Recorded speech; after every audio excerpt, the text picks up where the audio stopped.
Video from a dead victim's phone shows how Israel attacked an ambulance convoy in Gaza, killing 15 Palestinian emergency workers.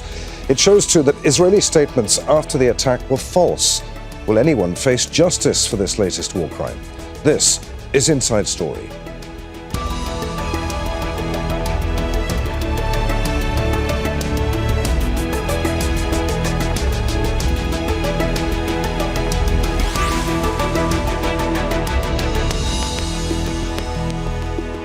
Hello, welcome to the programme. I'm Adrian Finighan. For Israel, it was to be business as usual until the truth got in the way. An ambulance in Gaza is attacked by Israeli forces. A convoy of Palestinian colleagues heads out to find them. Waiting, Israeli forces open fire, shooting until everyone is dead. Bodies and vehicles are buried immediately. An Israeli press statement blames the convoy for its fate, saying the vehicle's lights were off and that Israeli soldiers felt threatened. But as the bodies are recovered, a victim's phone shows the truth. The ambushed convoy had its lights on and flashing before all 15 emergency workers were shot dead.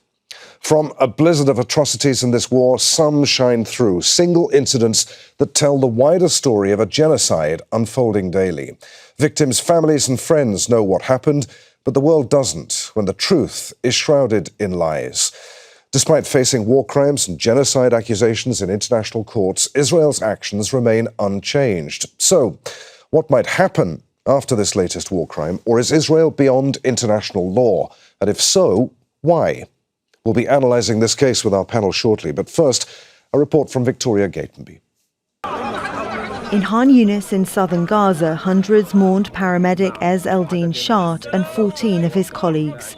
They were killed in an Israeli attack while responding to an emergency on March the 23rd. The medical and civil defence crews were executed. They tied their hands and placed them in a hole and covered it with sand. Why? These people should be prosecuted in the International Criminal Court. This should be a priority, not only the captives. This case should shake the whole world. This is video recovered from one of the paramedics whose body was discovered in a shallow grave in Rafah a week after the Israeli attack. It shows a convoy of emergency workers, including 8 from the Palestine Red Crescent, civil defence team members and a UN employee responding to a plea for help. Their vehicles are clearly marked, the occupants are wearing reflective clothing, and the vehicle's emergency lights are visible. When the convoy stops, Israeli soldiers open fire for several minutes.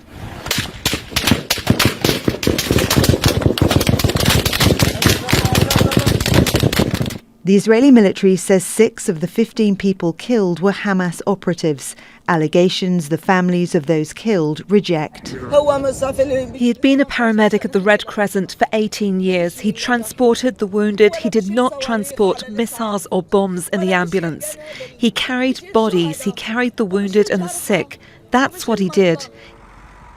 The paramedics join a growing list of civilians killed by Israeli forces. In January 2024, 6-year-old Hind Rajab made a desperate call for help after the car she was in came under fire from an Israeli tank. Hind's body was found 2 weeks later alongside other family members. The 2 paramedics who tried to save her were also killed by Israeli forces. In May 2022, Al Jazeera correspondent Shireen Abu Akleh was shot in the head while covering a raid in the Jenin refugee camp. Multiple investigations concluded she was killed by Israeli gunfire, but no one was prosecuted. In 2010, Israeli forces stormed a Turkish humanitarian aid ship heading to Gaza, killing 10 activists. And in 2003, American Rachel Corrie was crushed by an Israeli bulldozer while protesting against the demolition of homes in Gaza. The military labelled it an accident. Israel's restrictions on international journalists working in Gaza have allowed the military to carry out its genocide with impunity for 18 months. Victims' families are demanding justice. The UN and other rights organisations say the pattern of Israeli forces killing civilians in Gaza may amount to war crimes. Victoria Gatenby, Al Jazeera for Inside Story.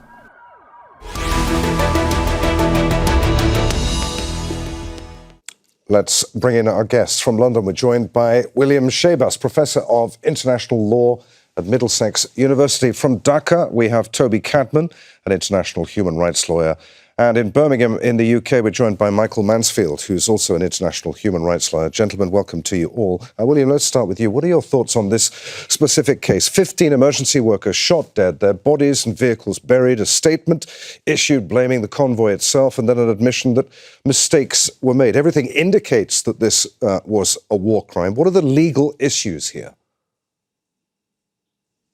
Well, from everything we know, especially in light of the video that has been shown in the last day or two, this is clearly a war crime of attacking humanitarian personnel. They are not a military objective. They are supposed to be protected. What happened amounted to cold-blooded murder, from what I can determine. The other feature of it that I think is important is that it has shown something that I think many have suspected for a long time, but we don't always get such clear evidence of it, is that the Israeli forces, when they claim to investigate these things or to account for them, are simply liars.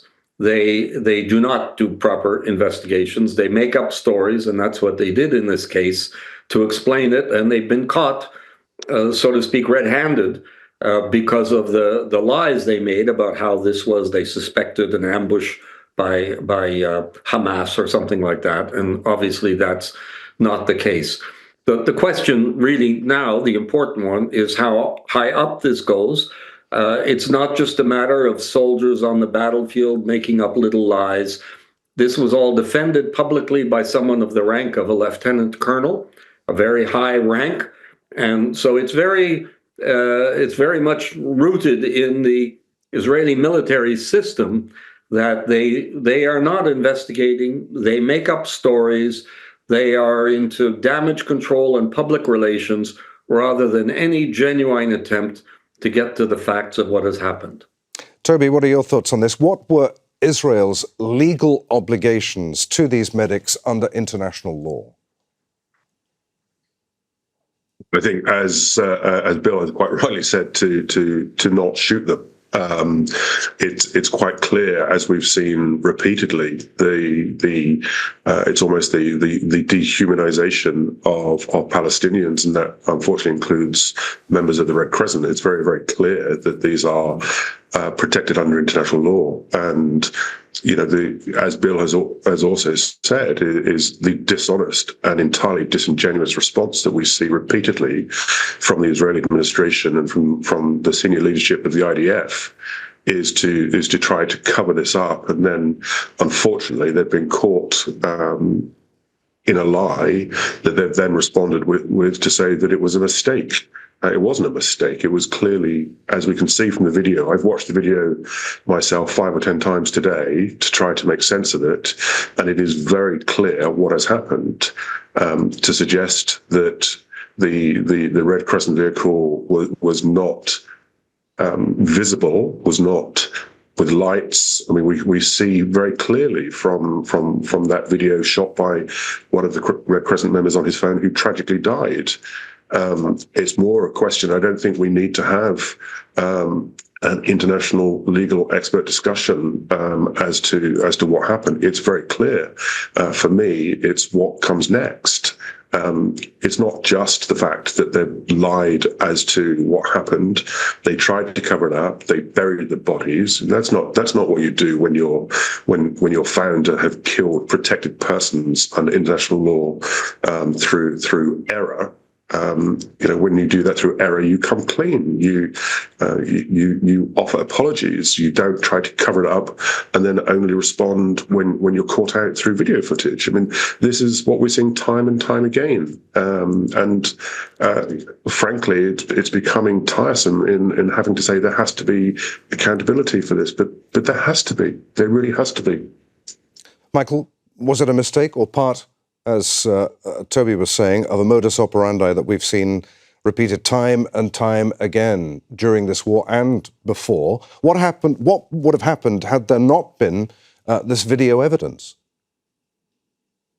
Well, it's an extrapolation, but it's fairly obvious what would have happened, namely a maintenance of the pattern of misinformation and lies about what has happened which is not subject to contradiction because they're not allowing very many people to obviously be there at all, Al Jazeera included, I think, at the moment. So therefore, it's been said already very clearly by the previous two speakers that this is a pattern. I've represented English families who've lost sons in a much earlier period, journalists and so on, aid workers shot, lied about it, and basically at the end of the day, there is no accountability. Can I just raise my real concern here?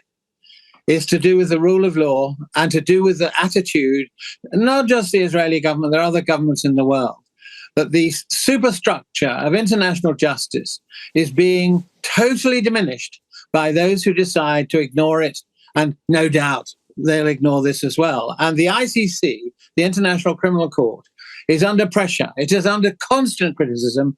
It's having funding withdrawn. The officials who, as it were, are trying to run this court are owed no respect whatsoever. And I think the next step, before we ever think about what the ICC can do, they've already issued warrants. And of course, what does Netanyahu do? He troops off to Hungary, and countries are already withdrawing from the ICC.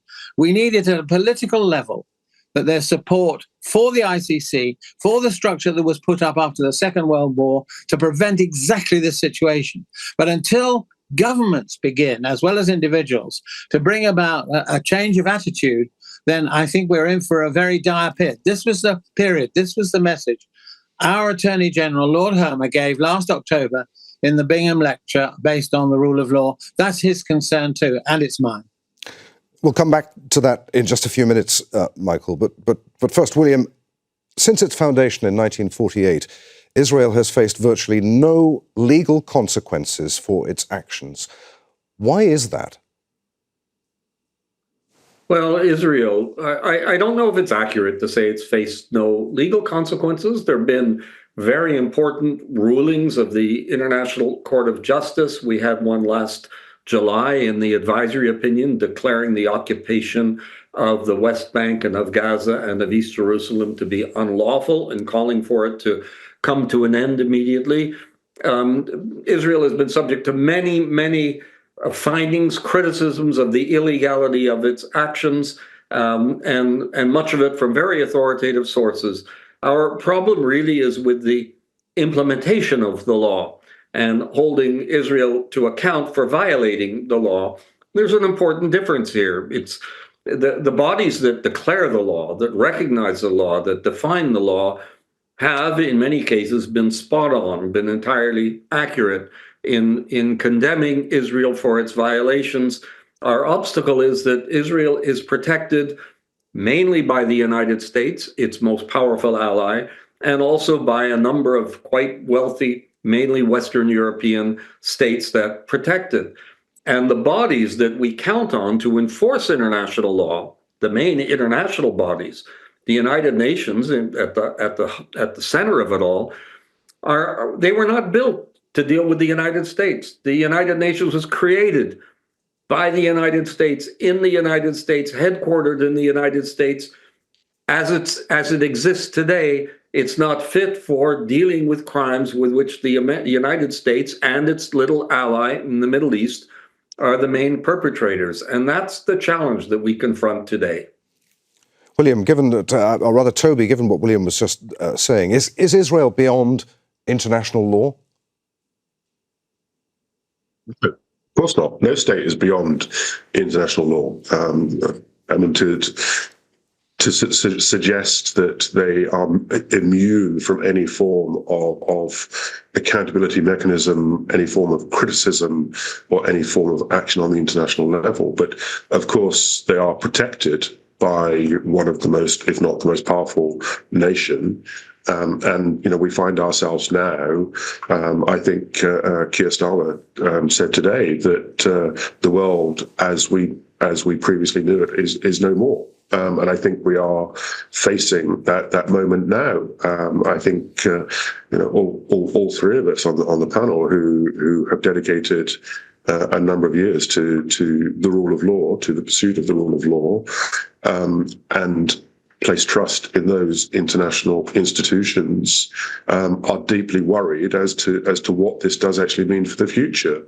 Again, we keep saying that the treaties which we abide by, which we uphold, have to be more than just pieces of paper. But I think the issue which we keep saying, and certainly I've been saying all throughout this conflict, is that if this was happening anywhere else in the world, we would not be having this discussion.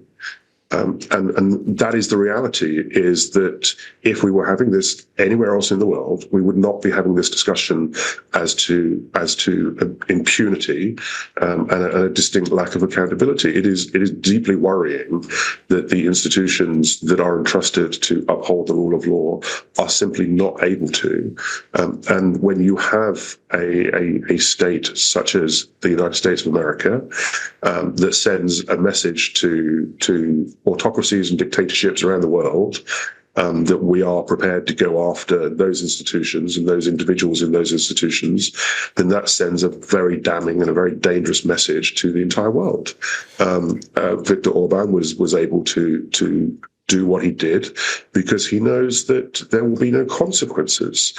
We saw it recently in Italy in respect of a Libyan national who should have been handed over to the ICC. And the question now is, where does the ICC go from here? I mean, Karim Khan is doing a tremendous job with his staff to ensure that those who have committed such crimes are held accountable, but without having a global commitment to justice, a global commitment to accountability, he is simply powerless. And we really have to question what needs to happen in order for there to be a global response to this. Michael, what are your thoughts on that? No other country has anything like Israel's apparent impunity. Well, I'm sorry. Sorry to disagree slightly. We would be having this discussion, even if Netanyahu and others, Hamas as well, hadn't happened. I mean, it's happening with Russia and Ukraine. There's an arrest warrant for Russia. Do you think Russia's remotely bothered about what the ICC does? Quite the opposite. They regard them as political enemies, just like the Americans regard the ICC as a political enemy in a sense, and will have nothing to do with it and will not fund it, and is putting pressure on the prosecutor. So this is a discussion that hasn't just arisen out of Israel. Israel, yes, absolutely. They have acted with impunity. I'm afraid they have acted with impunity.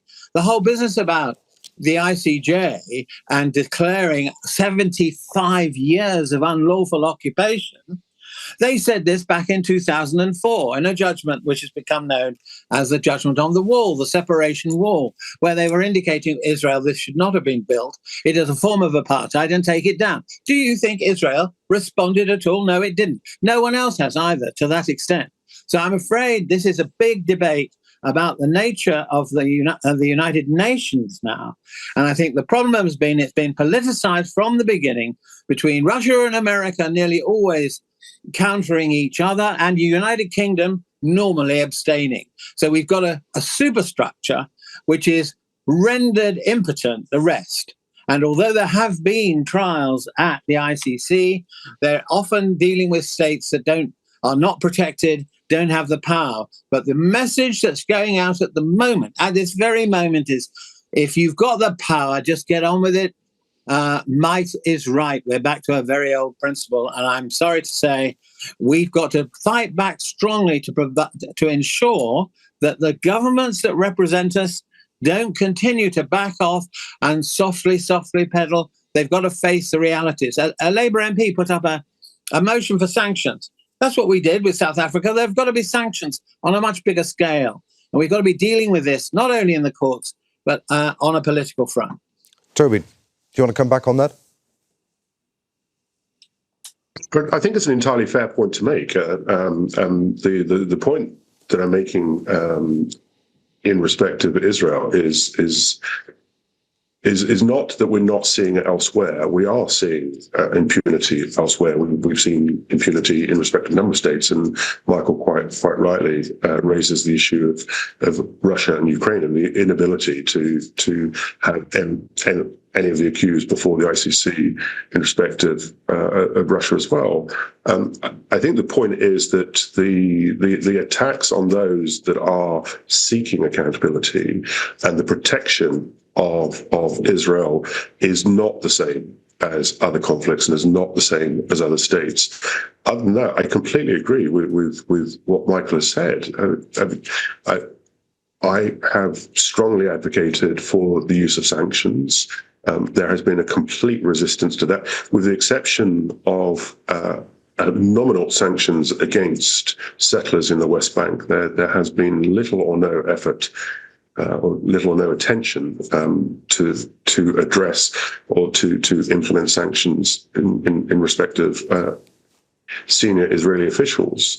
But I do think that is the way forward. You know, if you're not able to get those individuals before the ICC, and there are those that are protecting them, there has to be steps taken to ensure that all mechanisms available are utilised, and we don't see that as far as here. And look, we've even seen just in the last couple of days, 2 MPs refused entry into Israel. We are seeing that kind of conduct repeatedly. We're seeing now journalists more at risk in Israel than anywhere else on the planet. I mean, there are all of these issues that need to be addressed. It's not just a single response with ICC or ICJ. It's a whole catalogue of measures that need to be adopted.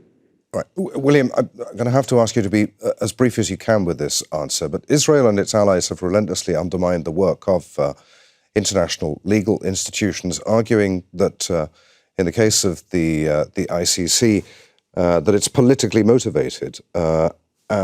Is the court politically motivated? Well, politics at the International Criminal Court is unavoidable, and there have been many examples since the institution became operational around 2003, 2004, of it targeting suspects and targeting various issues in the world that there was a political dimension to it. This is a weakness at the International Criminal Court in many respects, and it harms its credibility. But when the International Criminal Court, after many years of essentially being indifferent to the crisis in the Middle East, particularly in occupied Palestine, finally took the step last year of applying for arrest warrants against 2 leaders, it in a way broke away from that. And I think it greatly enhanced the legitimacy and the credibility of the International Criminal Court.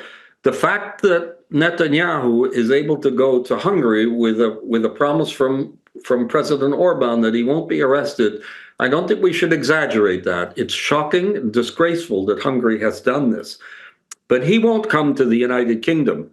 If he even thinks about coming to the United Kingdom, he may remember what happened to Augusto Pinochet back in 1998. He won't think of going to France or other countries where we have the rule of law and where the president cannot make a guarantee to people that they won't be arrested, because these are things that are determined by the courts. I dare Netanyahu to try and go to Paris or to London. Let's see what happens. Michael, Israel's leaders at all concerned, do you think, that they could one day find themselves standing in the dock at The Hague? Oh, yes, I think they could, because I think this particular decision is plainly not political. I appreciate the political background that's already been explained, but it's very interesting in the list of countries to which you dare Netanyahu to go. The big one, of course, where he'll go and could go and has been already is the United States of America. And he will no doubt be invited back there again. And I think that this is why that we have this problem, that it's not just protection from court proceedings, it's actually protection in terms of the way that the relationship is conducted, the funding, the financing of Israel for many, many years, often a lot of it coming from the United States of America. And of course, when sanctions are contemplated, that's the sort of measure we should be thinking about here, and that is providing banking services, providing all sorts of other services for the occupied territories, buying goods from the territories which have been unlawfully occupied, all those things, that raft of measures that the British government could take in order to, as it were, implement the justice that has yet to be meted out at the court. So I think that, as far as I'm concerned, that the future is not over by a long way. So the answer to your question, I'm afraid, is, and the mention was made of Pinochet. For a long time, it was thought that wouldn't happen. It was for a long time thought that Mandela might have problems as well, and all the rest of it, and there would be never any reverse. It was reversed there.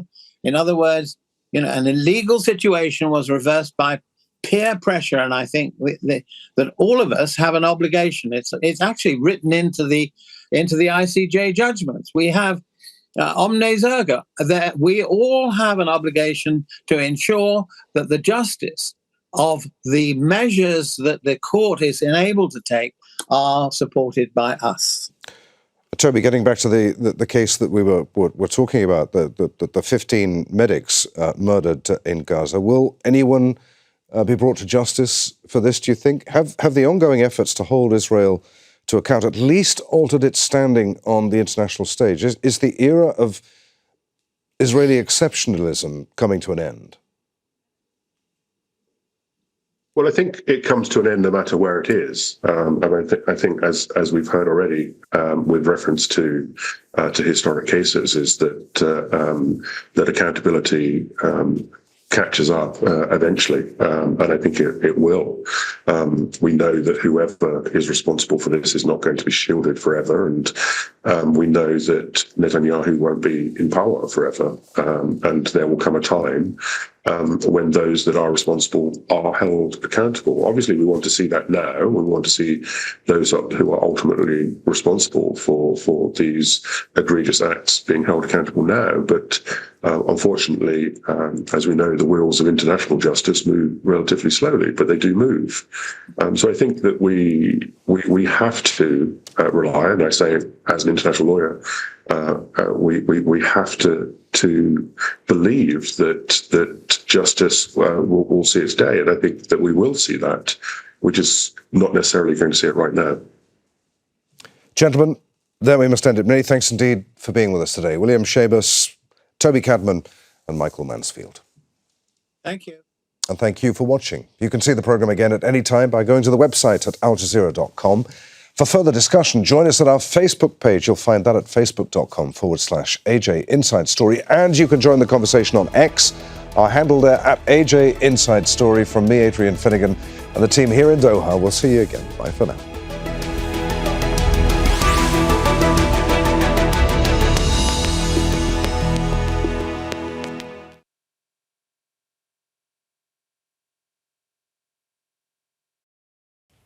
Make sure to subscribe to our channel to get the latest news from Al Jazeera.